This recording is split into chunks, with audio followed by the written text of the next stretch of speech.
Oh man, what a day. What a day.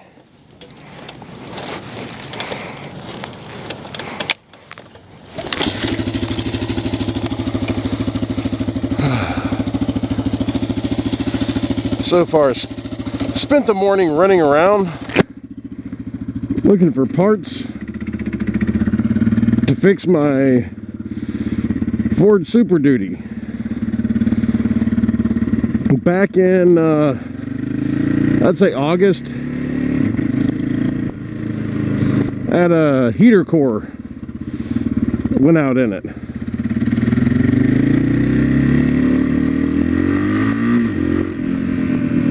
August, I really didn't give two damns if I had heat or not. In South Carolina, it was hovering, 100 degrees. So I bypassed the heater core, ran a hose from one port on the motor to the other port on the motor, called it good. It's 2 days after Christmas. It's starting to get chilly. It's getting down below freezing, at night and in the morning. And when I want to go somewhere, truck's all iced up, frosted up, whatever you want to call it, I've got to take a little electric heater, sit it out in the truck, let it warm up before I can go anywhere.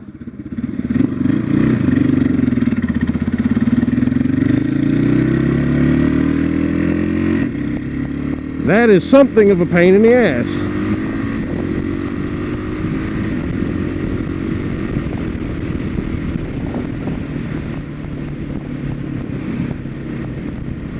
So yesterday, me and the wife decided it might be a good idea to go ahead and replace the heater core. Oh, as soon as it went out, I bought another heater core. I've had it. I've had it for what, 4 months now? I've just not had the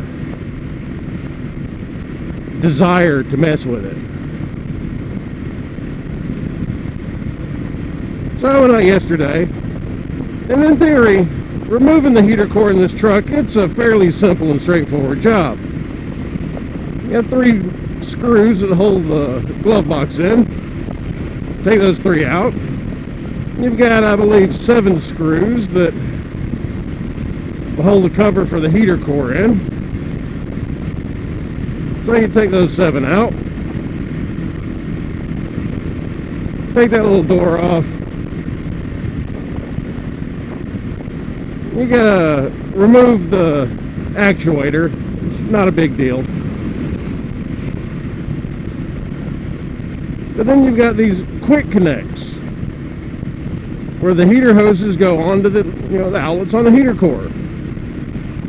They may be quick to connect, but they're an absolute son of a bitch to take off. I ended up taking my Sawzall, going in through the opening where the glove box used to be, and cutting the metal lines off the heater core off, pulling them out through the firewall. And then spent another 5-10 minutes trying to get the quick connects off of those lines.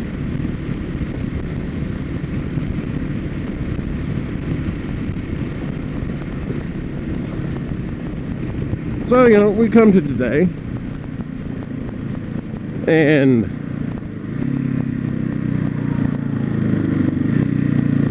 I've got the new heater core in.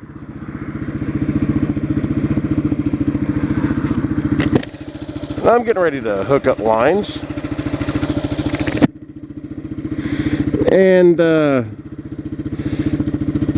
yeah, the one on the back of the engine, I cannot friggin' get to.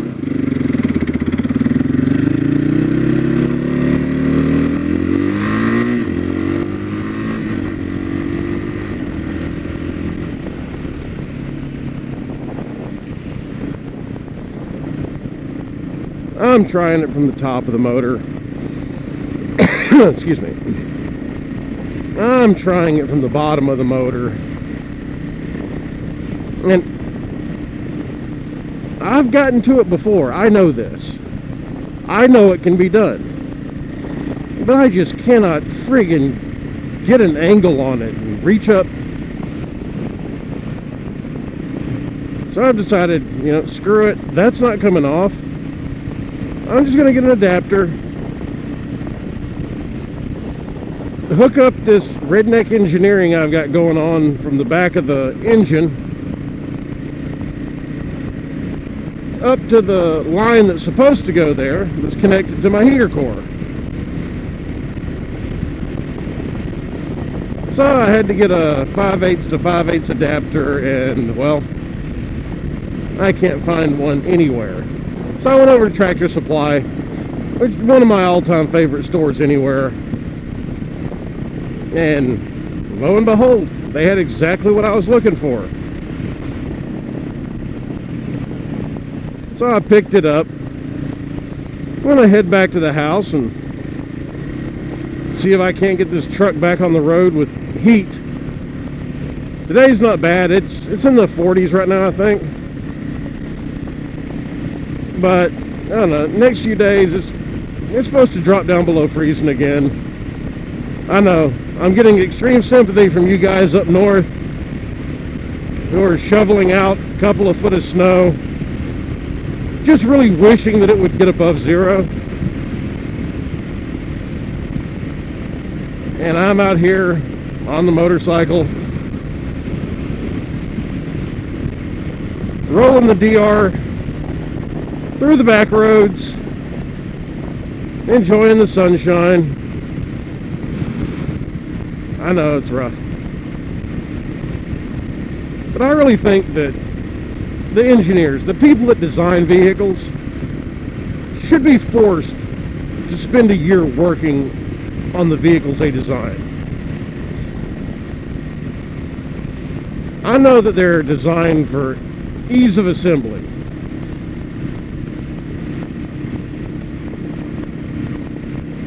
The engine sits on the frame, and then the body comes down over and on top of it and sits down. At that point, it's together. The engineer's happy. He hasn't got a dick with it anymore.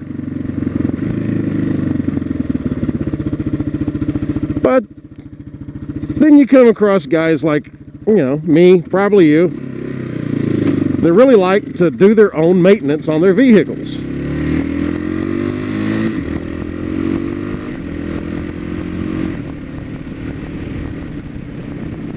And these engineers have kind of screwed us.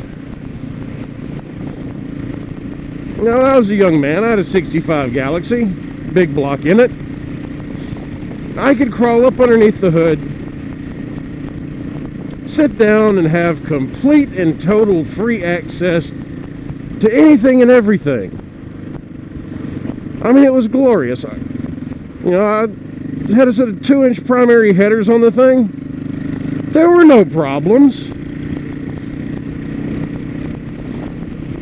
I had headers that big around on a big block with no clearance issues anywhere.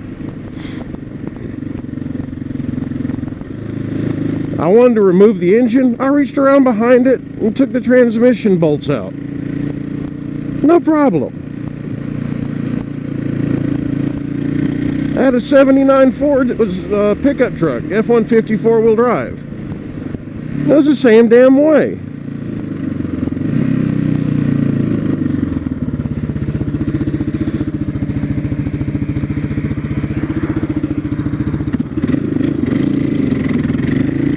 If I wanted to work on it, I crawled up in there and I worked on it.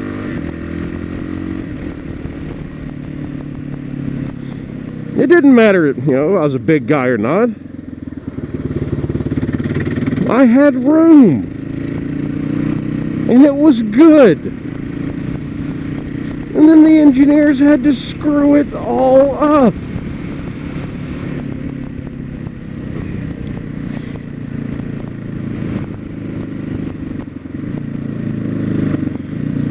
You know, back in the day,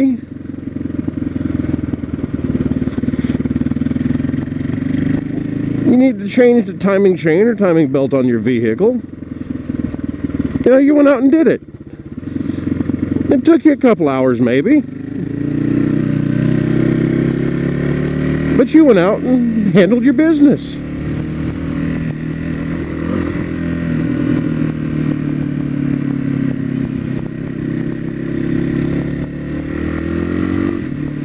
In their infinite wisdom,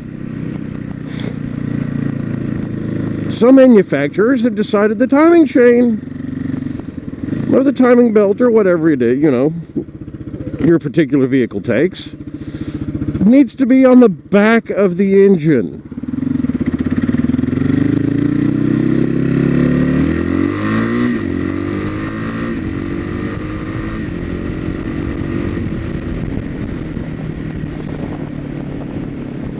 So this simple process of replacing your timing setup now involves removing the engine and or transmission.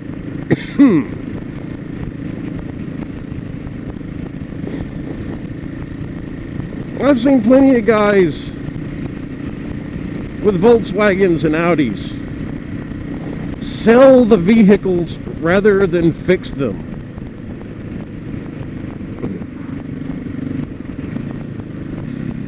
Because there's a problem when you need to replace your timing components, in the repair cost for what is a wear and maintenance item gets up into the thousands and thousands of dollars.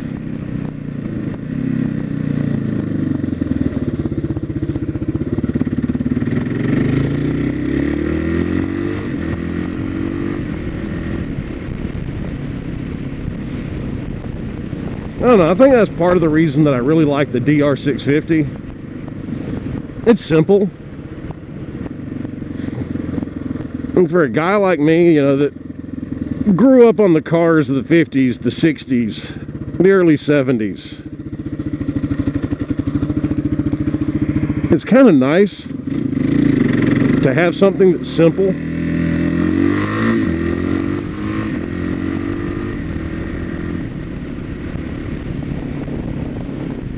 You know, this doesn't have a screw-off oil filter, but it takes 3 bolts to pull the cover off, swap it out. If I need to adjust the valves on it,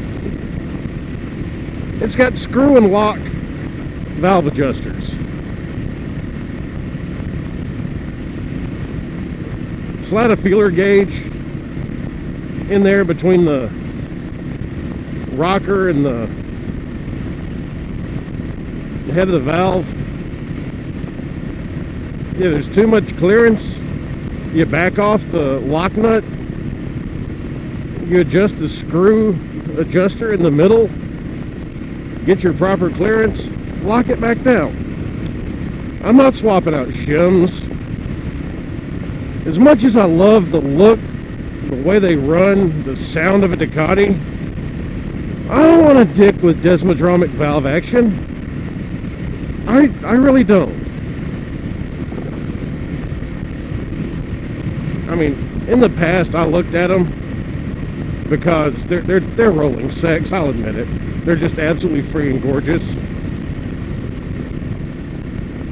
I wanted one real bad. But I didn't want to have to pay a Ducati mechanic.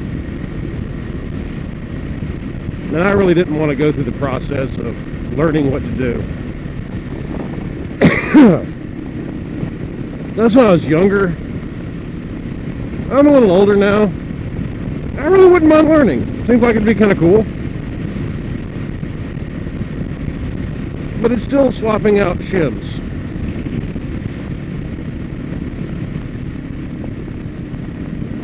I've just kind of come to a point in my life that I really like the simplicity.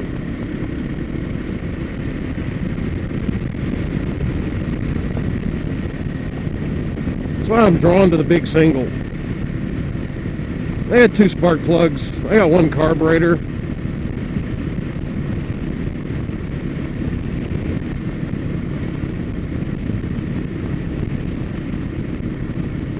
I got 1 cam.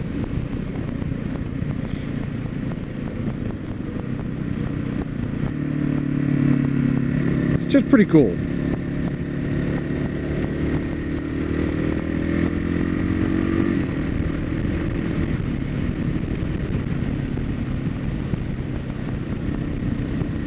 Now, I was a kid when the Honda CBX came out. For those of you not in the know, the Honda CBX is, if I remember right, about a 1050cc inline 6-cylinder.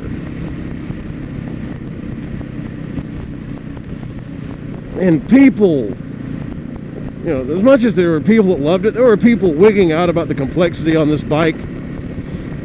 Oh my God! You've got all these valves to adjust. You've got 24 valves to adjust. All the valves were screw and lock valve adjusters. You could knock it out in no time.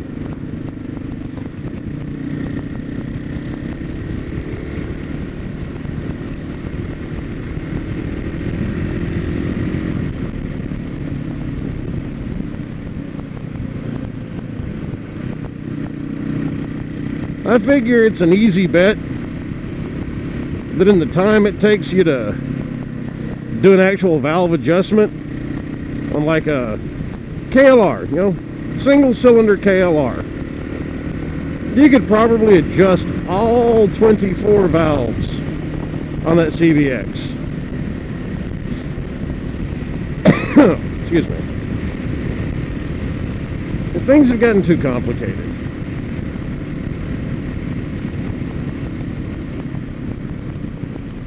And I guess that's the reason that, you know, we have mechanics. You don't want to mess with it, either don't buy it, or buy it and deal with a mechanic. It is what it is, I guess.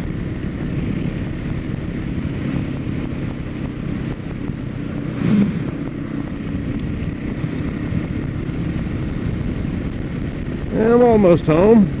I got squirrel.